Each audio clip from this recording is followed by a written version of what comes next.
जय बद्री केदारनाथ। दोस्तों बहुत बहुत स्वागत है आप लोगों का मेरे एक और यूट्यूब वीडियो पे। तो दोस्तों आज 17 दिसंबर हो चुकी है और 16 दिसंबर तक के मेरे म्यूचुअल फंड पोर्टफोलियो अपडेट हो चुके हैं।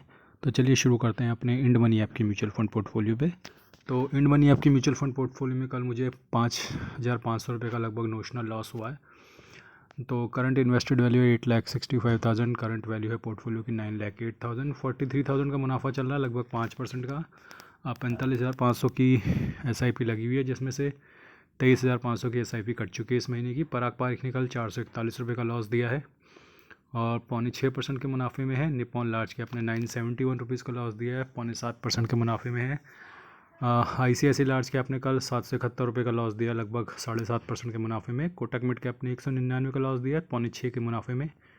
एडलवेज स्मॉल कैप ने 216 का नुकसान दिया है, 3.25% के मुनाफे में। HDFC मिड कैप ने 165 रुपये का लॉस दिया है, लगभग 9.25% के मुनाफे में। एडलवेज मिड कैप ने 205 रुपये का लॉस दिया है, लगभग 8.25% के मुनाफे में।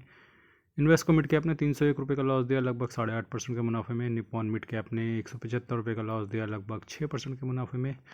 बंधन लार्ज एंड मिड ने 230 रुपये का लॉस दिया, लगभग 7% के मुनाफे में। मोतीलाल ओसवाल मिड कैप ने 173 रुपये का लॉस दिया, लगभग 2% के मुनाफे में। Invesco India large and mid ने 309 रुपये का लॉस दिया, लगभग 6.25% के मुनाफे में। Bank of India small cap ने 125 रुपये का लॉस दिया, लगभग 4.5% के मुनाफे में। HSBC स्मॉल कैप ने 185 का लॉस दिया। नो प्रॉफिट नो लॉस, वाह, इसे कहते हैं इन्वेस्टमेंट। 1 साल से SIP चल रही है HSBC स्मॉल कैप ने, और भाई दिसंबर के आखिरी हफ्ते में आके अब 0% लॉस और 0% प्रॉफिट। कोटक स्मॉल कैप 194 का लॉस, 0.2% के लॉस में है ये। कैनरा रोबेको 176 का लॉस हुआ है कल, 2.5% के मुनाफे में। निपॉन स्मॉल कैप में 140 का लॉस हुआ है, 2% के मुनाफे में। JM फ्लेक्सी कैप ने कल 169 का लॉस दिया है, 1% के मुनाफे में। SBI स्मॉल कैप ने 220 का लॉस दिया है, 0.1% के मुनाफे में। टाटा स्मॉल कैप ने 171 का लॉस दिया, 3.5% के नुकसान में। जियो ब्लॉक रॉक ने 39 रुपये का लॉस दिया है और 4.5% के मुनाफे में है। कौन कौन सी मेरी आज SIP कटी है एक बार देख लेते हैं। मैं भी जाऊँगा डकार के लिए। HDFC मिड कैप ने की कटी है और निपॉन इंडिया लार्ज कैप, ये 2 SIP मेरी आज कटी हैं। आइए चलते हैं अब अपने ग्रो ऐप के म्यूचुअल फंड पोर्टफोलियो पे। तो ग्रो ऐप के म्यूचुअल फंड पोर्टफोलियो में दोस्तों मुझे कल लगभग 19,000 का नुकसान हुआ है। 26,000 का मुनाफा बरकरार है इस पोर्टफोलियो में। Invested value 2747, current value 2774। और किस किस म्यूचुअल फंड ने कितना कल नुकसान दिया है एक बार देख लेते हैं। तो पराग पारिक सबसे कम गिरा, जैसा कि आपको पता है वो कम ही गिरता है। तो धीरे धीरे मैं स्क्रॉल करता हूँ ताकि आप देख सकें, क्योंकि स्थिति काफ़ी ख़राब हो चुकी है पोर्टफोलियो की अब।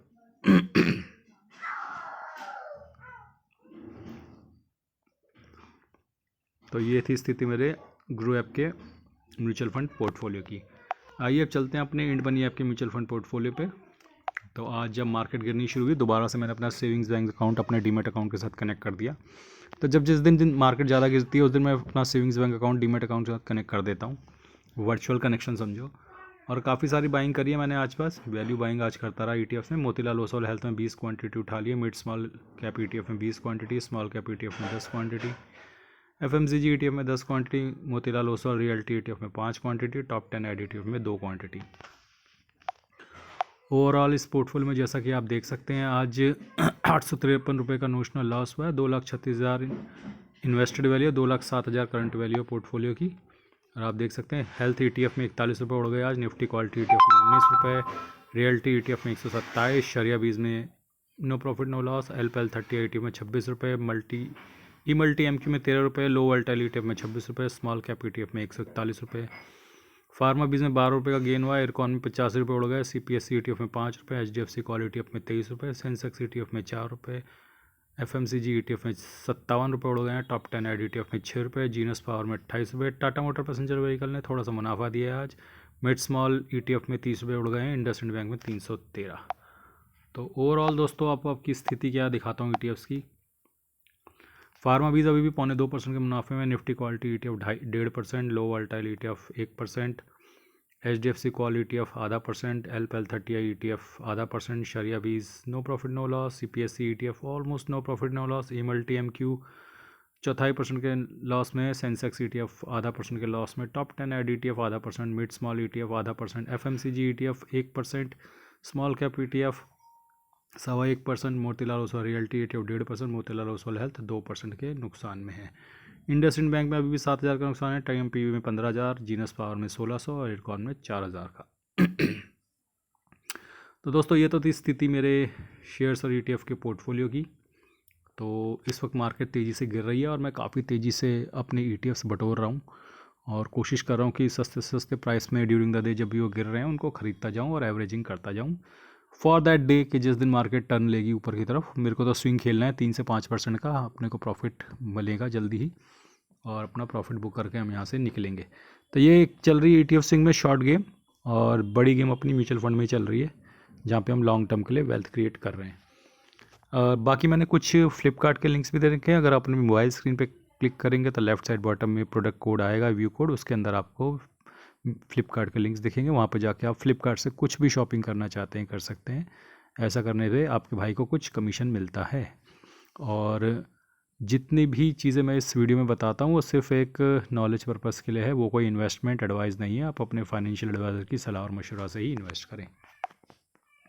बाकी इंपॉर्टेंट चीज़ पे आते हैं, इंडिसेस। तो इंडिसेस में आप देख सकते हैं कि आज निफ्टी 50 जो है 0.16% गिरा है, और mid cap 50 0.63%, mid cap 100 0.54%, mid cap 150 0.55%, small cap 100 0.73%, small cap 50 0.76%, small cap 250 0.72%। तो अच्छा खासा पोर्टफोलियो आज गिरने वाला है क्योंकि मिड कैप और स्मॉल कैप में अच्छी खासी गिरावट हुई है आज। तो डिसेंट डाउनफॉल आज भी पोर्टफोलियो में लगभग आधा % डाउन मारने वाला है। और अंत में अब चलते हैं अपने FIDI के बाय सेल के डेटा पे, जो कि बहुत इंपॉर्टेंट है, जो हमें इंडिकेशन देता है आने वाले समय की। जो जैसा कि हम देख रहे हैं कि आज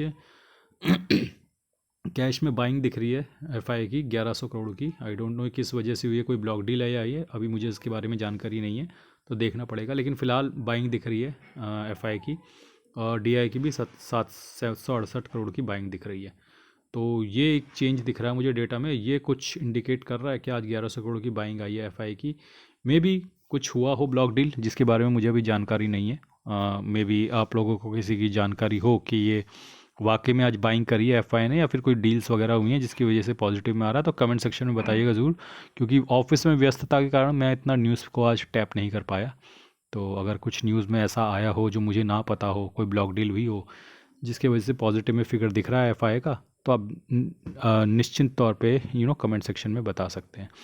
बाकी दोस्तों मार्केट में लगातार गिरावट जारी है जैसा कि आप देख सकते हैं, और मार्केट जो है अब आप देखेंगे मोटा मोटा तो पहुंच गई है 25,818 पे, जो एक अच्छा लेवल है। 25,700 750 का जो लेवल है वहाँ पे अगर आप चाहें, again it's not an investment advice, अपने फाइनेंशियल एडवाइज़र की सलाह मशवरा जरूर लीजिएगा। लेकिन मुझे ऐसा लगता है अगर आपके पास लमसम के लिए पैसा है और उस पैसे को अगर आप 10 हिस्सों में बांटें तो उसमें से एक टुकड़ा 25,700 और 750 के बीच में गिरना ही चाहिए, मार्केट में आपको डालना ही चाहिए।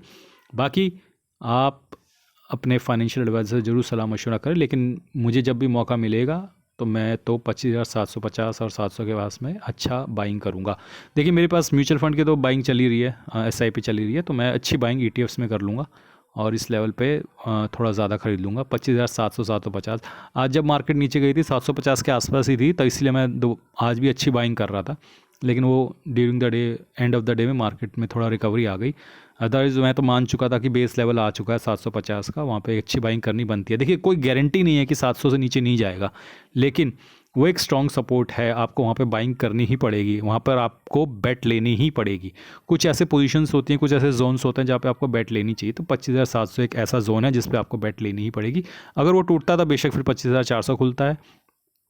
श्योरिटी से तो कोई नहीं बोल सकता कि कहाँ पे ये लोअर स्विंग जाके ख़त्म होगा, क्योंकि जब से रुपये गिर रहा है लगातार, और अब तो दुनिया भर के मार्केट गिर रहे हैं, तो रुपये तो गिर ही रहा है लेकिन दुनिया भर के मार्केट भी गिर रहे हैं, चाहे US का हो, चाइना का हो, जापान का हो, गिरावट सब जगह हो रही है। तो सेंटा फॉल चल रहा है। एक तो सेंटा रैली आती है, बुल रैली, अब चल रही है सेंटा बियर रैली। तो सेंटा बियर रैली चल रही है अभी। तो आज के लिए दोस्तों बस इतना ही। धन्यवाद, गुड बाय, जय बद्री केदार।